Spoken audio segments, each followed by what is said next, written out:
So the first question was, what does the point 671 tell you? So let's find that point. And we always read the graph, the points x and then y. So 6 would be here, and 71 would be right here. But what does that point tell you? What do those numbers mean from this graph? What do those numbers mean? If somebody was absent for 6 days, their mark was 71%. That's what that point tells you, okay? You have to understand how to read the graph.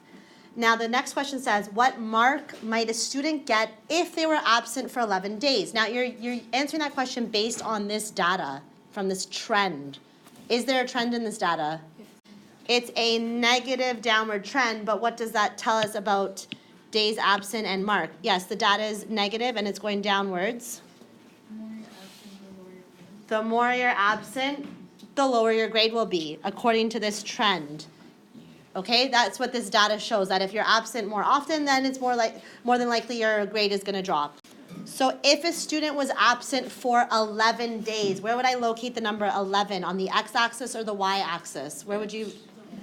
The x-axis. Days absent. If the number of days absent equals 11, we're going to predict, okay? So you're going to use a ruler and go up until you hit your line. Your line is showing the trend, right? Approximately, what would their grade be? What is this point here?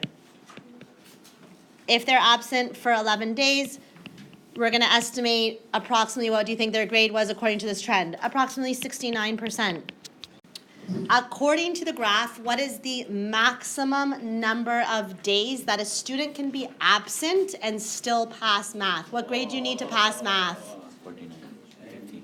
You need at least 50% to pass math. So let's find 50. Am I going to look for 50 on the x or y axis? So here's 50. And I'm going to go across to here. And then we're going to look down. If you get below 50%, so anything below this point is a fail, right? According to the graph, so what is the maximum number of days you can be absent in order to pass the course?